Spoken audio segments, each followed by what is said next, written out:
Hello everyone, ఎలా ఉన్నారు అందరూ? ఈ బ్లౌజ్ చూసారు కదండి, బ్యాక్ సైడ్ టెంపుల్ స్టైల్లో ఇచ్చాను. సో కట్ వర్క్ అనమాట. దీన్ని మెజర్మెంట్స్ తోటి ఎలా కట్ చేయాలనేది నేను ఈరోజు చూపిస్తాను అనమాట. ఇది నేను హై నెక్ తీసుకున్నానండి. సో కింద నుంచి మనకి 5.5 పెట్టుకున్నాను. మీ ఇష్టం, మీరు 4 కానీ మీకు ఎంత కావాలనుకుంటే అంత. పైనుంచి 2 ఇంచెస్ అనమాట. ఇది 2 కానీ 2.5 కామన్ అండి అందరికీ. కింద మాత్రం ఎవరికి ఎంత బ్యాక్ సైడ్ ఎంత విడ్త్ ఉండాలనేది వాళ్ళ ఇష్టము. అలాగే నెక్ 3.5 పెట్టుకున్నాం కాబట్టి ఇక్కడ కూడా ఇది 3.5 పెట్టుకున్నాను. సో కింద కూడా 3.5. సో ఇది మనం ఇప్పుడు ఒక బాక్స్ షేప్లో గీసుకోవాలన్నమాట. సో బాక్స్ షేప్లో గీసుకొని ఇలా రెండిటికి కలిపి ఒక లైన్ గీసేసుకోవాలి. ఇప్పుడు బాక్స్ షేప్లో వచ్చింది కదా. ఇప్పుడు మనకి ఎక్కడ వరకు రావాలి అంటే ఇక్కడ నేను ముందు 2.5 పెట్టాను కానీ 2 ఇంచెస్ పెట్టుకోండి. అలాగే ఇక్కడ ఒక 1/2 ఇంచు బయటకు గీసుకోవాలన్నమాట. అప్పుడే ఒక టెంపుల్ స్టైల్లో కర్వ్ అనేది వస్తుంది. ఇక్కడ ఇలా కర్వ్ అనేది రౌండ్గా గీసుకోవాలన్నమాట. నేను బై హ్యాండ్ గీసానండి. ఇన్ కేస్ మీ దగ్గర కర్వ్ స్కేల్ ఉంటే కర్వ్ స్కేల్తో కూడా గీసుకోవచ్చు, నీట్గా షేప్ వస్తుంది. సో స్టార్టింగ్ ఎవరైనా చేసినట్టుంటే కర్వ్ స్కేల్తో గీసుకోండి. లేదు ఓకే మేము హ్యాండ్తో గీసగలం అనుకుంటే చేసుకోవచ్చు. ఇక్కడ చూసారా 2 ఇంచెస్కి నేను అంటే నాకు బాగా పైకి అయిపోయినట్టు అనిపించి మళ్ళీ 2 ఇంచెస్కి సెట్ చేసుకున్నాను అనమాట. ఇప్పుడు పైన ఎక్కడ వరకు అయితే వేయాలనుకుంటున్నామో అక్కడ నుంచి ఒకసారి మెజర్ చేసుకోవాలి. నాకు ఎన్ని ఇంచెస్ వచ్చింది? 6 ఇంచెస్ వచ్చింది. సో 6 ఇంచెస్ వచ్చింది కాబట్టి 6 ఇంచెస్కి నేను హాఫ్ చేసుకుంటున్నాను. అంటే మనకి 1.5 అనమాట. సో 4 పార్ట్స్ వస్తుంది. 1.5 1.5 1.5. సో 4 వచ్చాయి కదా. దీనికి జస్ట్ హ్యాండ్తో ఇలా కర్వ్ ఇచ్చేసుకోవాలన్నమాట. చూసారా, ఇలా జస్ట్ చిన్న రౌండ్ ఇచ్చాను నేను. ఇది లేదు 1/2 ఇంచుకి బయటకు గీసుకొని అక్కడ వరకైనా గీసుకోవచ్చు. ఇది నేను క్యాన్వాస్ పేపర్ మీద మళ్ళీ ఒకసారి గీస్తానండి. సో అప్పుడు మళ్ళీ చూపిస్తాను అనమాట. ఇదండి చూసారా, నెక్ ఎంత నీట్గా వచ్చింది కదా షేప్. సో ఈ షేప్ ఇప్పుడు ట్రెండింగ్లో ఉంది కదండి, ఇదే మోడల్, అందుకే నేను ఇది చెప్పాను అనమాట. ఇది ఇప్పుడు క్యాన్వాస్కి మనం క్యాన్వాస్ పైన ఎలా కట్ చేసుకోవాలో చూద్దాం. అదేనండి బక్రం అంటారు కదా, సో అదనమాట. సో ఇప్పుడు యాక్చువల్గా మనకి విడ్త్ వచ్చేసి 4 ఇంచెస్. సో 1 ఇంచ్ ఎక్స్ట్రా కలుపుకొని 5 ఇంచెస్ పెట్టుకోవాలి, లేదంటే 1.5 అయినా. ఇప్పుడు యాక్చువల్ సైజ్ వచ్చేసి 7 ఇంచెస్. పైన 1 ఇంచు కింద 1 ఇంచ్ ఎక్స్ట్రా పెట్టుకోవాలన్నమాట. క్యాన్వాస్ పేపర్ పెడతాం కాబట్టి ఈ బక్రం పేపర్ ఎక్స్ట్రా ఉండాలి. సో 5.5 విడ్త్ అనమాట. సో ఇది కూడా డబల్ ఫోల్డింగ్లో తీసుకోవాలండి, ఎందుకంటే అటు సైడ్ ఇటు సైడ్ రెండు వైపులో కూడా. సో పైన 1 ఇంచు కింద 1 ఇంచు మిడిల్లో 7 ఇంచెస్, మొత్తం 9 ఇంచెస్ అనమాట. సో ఇది కూడా ఒక స్క్వేర్ బాక్స్ లాగా రెక్టాంగిల్ లాగా ఒక బాక్స్ గీసేసుకోవాలి. సో ఈ లోపల కూడా బ్లౌజ్ పీస్ని యాజ్ ఇట్ ఈజ్ పెట్టేసి బక్రం పేపర్ పైన పెట్టేసి ఆ స్కెచ్ పైన గీసే వచ్చండి. లేదు అంటే నేను ఒకసారి మళ్ళీ మెజర్మెంట్స్ అనేది చెప్తాను చూడండి. సో ఇలా క్యాన్వాస్ పేపర్ పైన పెట్టేసి గీసుకోవచ్చు, లేదు అంటే నేను మెజర్మెంట్స్ చెప్తాను చూడండి. ఇప్పుడు కింద మనం 1 ఇంచ్ ఇచ్చాం కదా ఎక్స్ట్రా, అక్కడ నుంచి పైన 1 ఇంచ్ కూడా ఇచ్చాం కదా, అది 1 ఇంచ్. అంటే ఈ మిడిల్లో 7 ఇంచెస్ మనం మార్కింగ్ అనేది చేసుకోవాలన్నమాట. సో మిడిల్లో 7 ఇంచెస్లోనే మార్కింగ్ అనేది చేసేసుకోవాలి. సో 7 ఇంచెస్ వచ్చిందని చెక్ చేసుకొని మార్కింగ్ అనేది గీసేసుకోవడమే.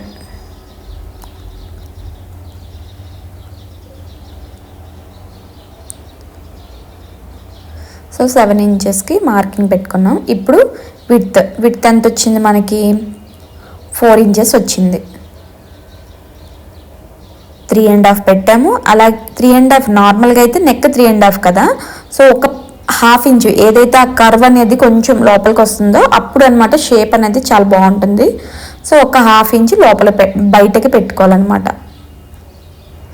సో కింద నుంచి 2 ఇంచెస్, ఒక 1/2 ఇంచు బయటకి.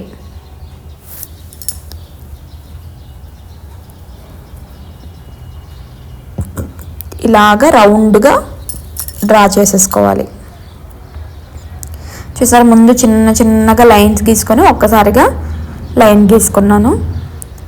ఇప్పుడు మళ్ళీ ఇంతకులాగే యాజ్ ఇట్ ఈజ్ మనకి ఎన్ని ఇంచెస్ వచ్చిందో చెక్ చేసుకొని 6 ఇంచెస్ వచ్చింది కదా, ఈ 6 ఇంచెస్కి స్ట్రైట్గా ఒక లైన్ డ్రా చేసేసుకోండి. అలాగే 1.5 ఆ కర్వ్ అనేది 1.5 విడ్త్ ఉంటే బాగుంటుందండి. 1.5 1 అయిపోయినా బాగోదు, అలా అని 2 అయిపోయినా లుక్ అనేది బ్రాడ్గా ఉంటుంది కానీ అసలు కర్వ్ లాగా కనబడదు అనమాట. సో ఆ రౌండ్ షేప్ అనేది రావాలి అంటే 1.5 అనేది కరెక్ట్ సైజ్ అనమాట. ఇలా ఒక స్ట్రైట్గా ఒక లైన్ డ్రా చేసుకొని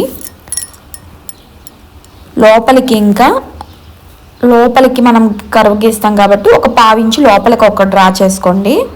సో ఇప్పుడు మనం తీసుకునే కర్వ్ అనేది ఆ మిడిల్లో ఉండేలాగా మనం మార్కింగ్ చేసుకుంటున్నాం అనమాట.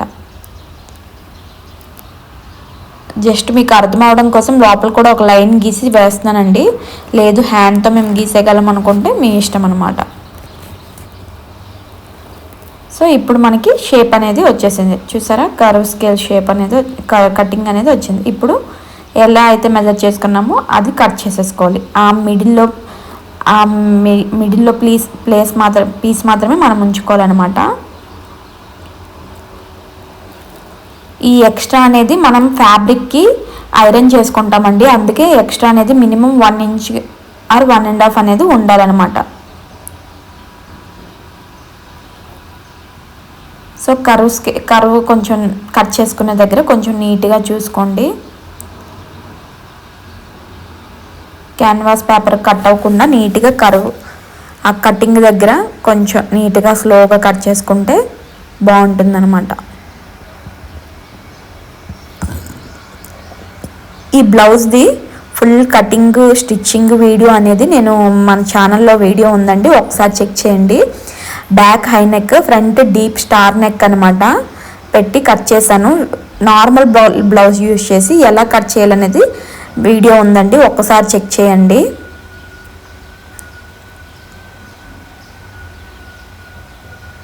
సో ఇప్పుడు మొత్తం కట్ చేస్తాం కదా, ఇప్పుడు ఓపెన్ చేసి చూపిస్తాను చూడండి. చూసారు ఎంత నీట్గా వచ్చింది కదా.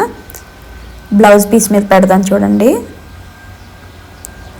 చూసారా షేప్ అనేది చాలా బాగా వచ్చింది కదా.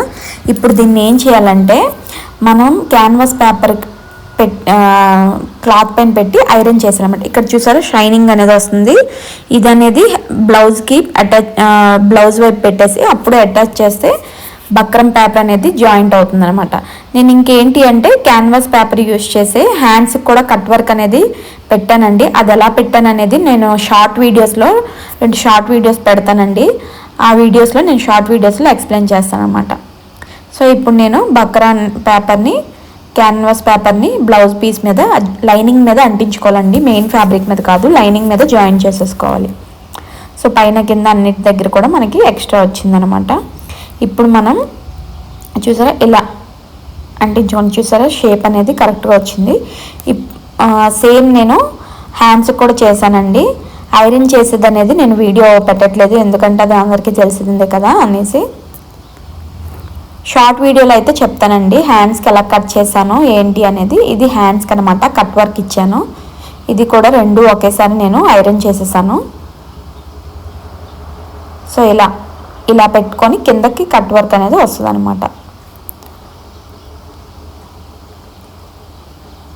సో హ్యాండ్స్కి ఎలా కట్ చేశాను అనేది నేను షార్ట్ వీడియోస్లో పెడతానండి. సో అందులో ఒకసారి చెక్ చేయండి. ఇప్పుడు మనం స్టిచ్చింగ్లోకి వెళ్ళిపోదాం. స్టిచ్చింగ్ ఏంటంటే బ్యాక్ పార్ట్ మెయిన్ నేను ముందు స్టిచ్చింగ్ చూపిస్తానండి. హ్యాండ్స్కి కూడా వేరేగా షార్ట్ వీడియో పెడతాను కదా, అందులోనే హ్యాండ్స్ అది చూపిస్తాను.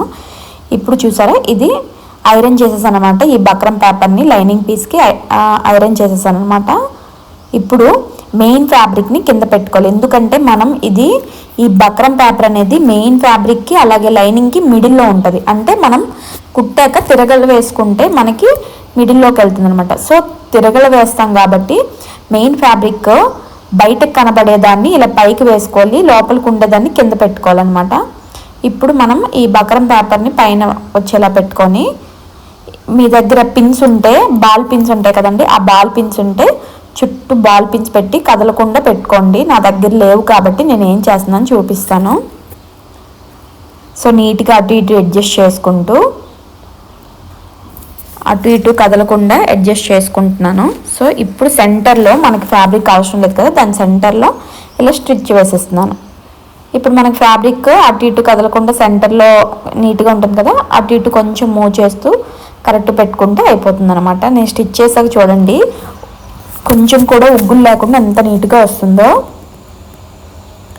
సో ఇప్పుడు చాలామంది బక్రం పేపర్ పైన ఒక 2 సెంటీమీటర్స్ అలా పెట్టి 2 మిల్లీమీటర్స్ పెట్టి ఇచ్చేస్తారు కదా, ఒక 1/2 ఇంచు లోపలికి. అలా ఏం కాదు, బక్రం పేపర్కి పక్కనే స్టిచ్ పడేలాగా కుట్టుకోండి. అప్పుడే మనకి ఫ్యాబ్రిక్ అనేది తిరగలు పడేటప్పుడు నీట్గా ఉంటుందన్నమాట. సో బక్రం పేపర్ పైన వేసినా కూడా బాగుంటుంది. అది కూడా బక్రం పేపర్ పైన వేసి కుడతానండి, అది షార్ట్ వీడియో చూపిస్తాను ఒకసారి. ఇది బక్రం పేపర్ పక్కన వేసే కుట్టు అనమాట. ఇది ఎలా ఉంటుందో ఒకసారి చెక్ చేయండి.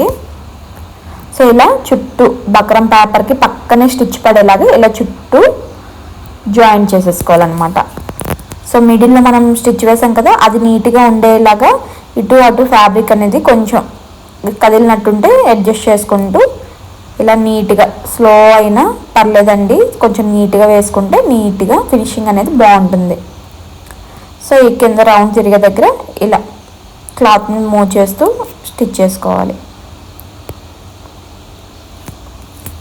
సో దీన్ని కటింగ్ స్టిచ్చింగ్ అనేది మన ఛానల్లో ఉంటుందండి, ఈ బ్లౌజ్ది ఒకసారి చెక్ చేయండి. నా వీడియోస్ కనుక మీకు నచ్చినట్టయితే తప్పకుండా లైక్ చేసి సబ్స్క్రైబ్ చేయండి. ఇలాంటి మరిన్ని వీడియోస్ నేను మన ఛానల్లో పోస్ట్ చేస్తాను. పిల్లలవి అలాగే నావి డ్రెస్ చుడిదార్స్ అవి అనేవి కూడా వాటి స్టిచ్చింగ్ వీడియోస్ అనేవి నేను పోస్ట్ చేస్తాను అన్నమాట. సో ఎక్కడ వరకు అయితే స్టిచ్ చేసామో అక్కడ వరకు స్టిచ్ స్టార్ట్ చేసామో అక్కడ వరకు స్టిచ్ చేసేసుకోవాలన్నమాట. సో ఇప్పుడు అయిపోయింది.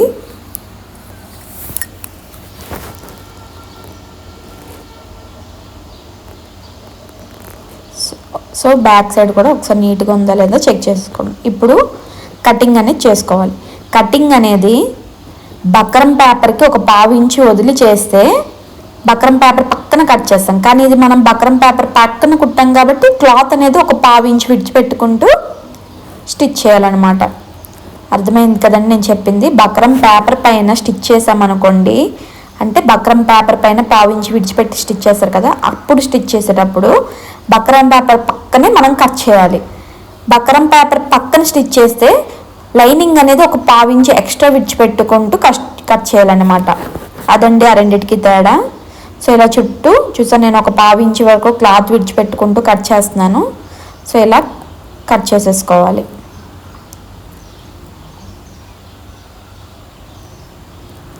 ఇప్పుడు ఈ కార్నర్స్ దగ్గర చిన్న కటింగ్ అనేది ఇచ్చుకోవాలి. రౌండ్ తిరిగే దగ్గర కూడా ఇలా కత్తిరి కార్నర్ చివరిన కట్ అయ్యేలాగా చూసుకోవాలండి, లేదంటే లైనింగ్ అనేది మెయిన్ ఫ్యాబ్రిక్ అనేది కట్టింగ్ అయిపోతుంది. సో కొంచెం నీట్గా స్లోగా చేసుకున్నా పర్లేదు, నీట్గా ఉండాలన్నమాట. సో ఇప్పుడు మనం లోపలికి ఫ్యాబ్రిక్ని పెట్టేసుకుంటూ తిరగలు వేసేయాలన్నమాట. ఇప్పుడు ఈ కార్నర్స్ దగ్గర ఎక్కడైతే కర్వ్ తిరుగుతుందో ఆ కర్వ్ దగ్గర కొంచెం మన వేళ్ళతో ఇలా లోపలికి పుష్ చేస్తే కర్వ్ అనేది కరెక్ట్గా వస్తుంది అనమాట, షేప్ అనేది.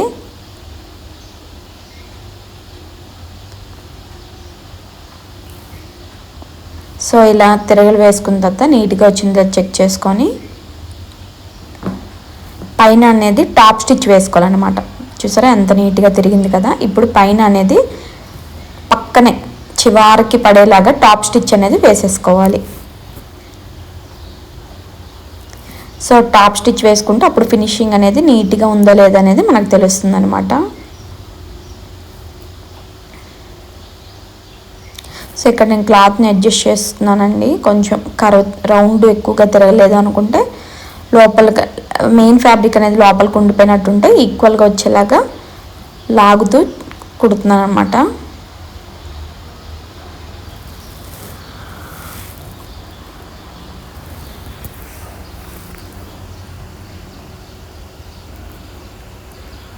సో నాకు మిషన్ గురించి చాలామంది అడుగుతున్నారండి. నేను షార్ట్ వీడియోస్ ద్వారా మిషన్ గురించి పెడతానండి. లాంగ్ వీడియో అయితే అందరికీ రీచ్ అవ్వట్లేదు. అలా అని షార్ట్ వీడియోస్లో మిషన్ గురించి డీటెయిల్గా ఎవ్రీ స్టిచ్ గురించి అలాగే ఎంబ్రాయిడింగ్ అవన్నీ ఎలా చేసుకోవాలని నేను మిషన్ గురించి డీటెయిల్గా షార్ట్ వీడియోస్ చేసి పెడతానండి.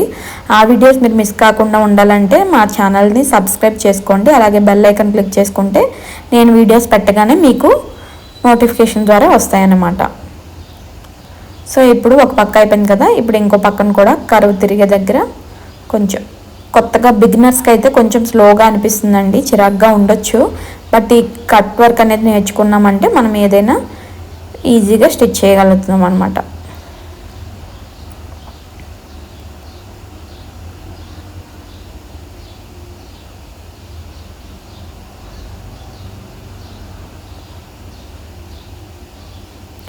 సో లాస్ట్కి ఇలా చివరికి వచ్చి ఎక్కడైతే స్టార్ట్ చేసామో అక్కడ వరకు ఎండ్ చేసేసుకుంటే సరిపోతుంది.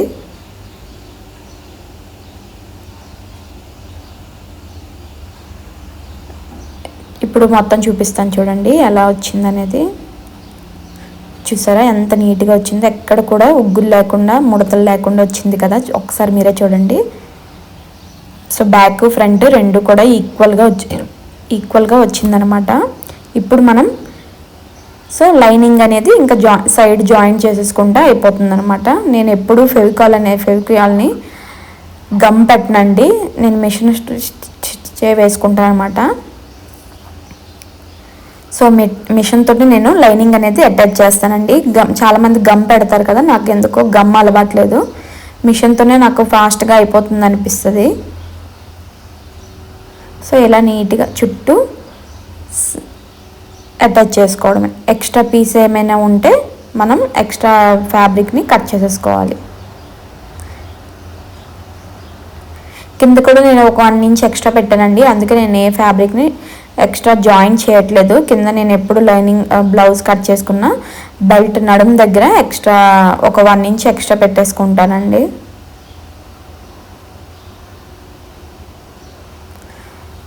సో అయిపోయిందనమాట. సో దీన్ని బ్లౌజ్ స్టిచ్చింగ్ వీడియో అంతా మన ఛానల్లో వేరే వీడియోలో ఉంటుందండి, ఒకసారి చెక్ చేయండి. ఇప్పుడు బ్లౌజ్ మొత్తం స్టిచ్ చేశాక చూపిస్తున్నాను చూడండి. హ్యాండ్స్కి కూడా కట్ వర్క్ ఇచ్చాను. యాక్చువల్ నేను దీనికి పైపింగ్ వేసానండి, పైపింగ్ వీడియో అనేది తీయడం మిస్ అయిందనమాట. సో తీయడం కుదరలేదు, అందుకే పైపింగ్ వీడియో అనేది నేను వేరేది చేసేటప్పుడు పెడతాను. సో చూసారా back high neck with temple style అనమాట. సో బ్యాక్ వేసుకుంటే చాలా నీట్గా బ్లౌజ్ బాడీకి పెట్టేటట్టు చాలా నీట్గా ఉంటుంది అనమాట. ఫ్రంట్ ఇలా స్టార్ నెక్ అనమాట, డీప్ నెక్. నేను బెల్ట్స్ షేప్ బెల్ట్ యూజ్ చేశానండి, నాకు ప్రిన్స్ కట్ చాలామంది నచ్చదు కదా, నాకు నచ్చదు అనమాట. సో అంతేనండి, నా వీడియో ఎలా ఉందో కామెంట్ చేయండి, అలాగే బ్లౌజ్ ఎలా ఉందో కూడా కామెంట్ చేయండి. నా వీడియోస్ కనుక మీకు నచ్చినట్టయితే తప్పకుండా మన ఛానల్ని లైక్ చేసి సబ్స్క్రైబ్ చేయండి, అలాగే కామెంట్ చేయండి. Thank you all.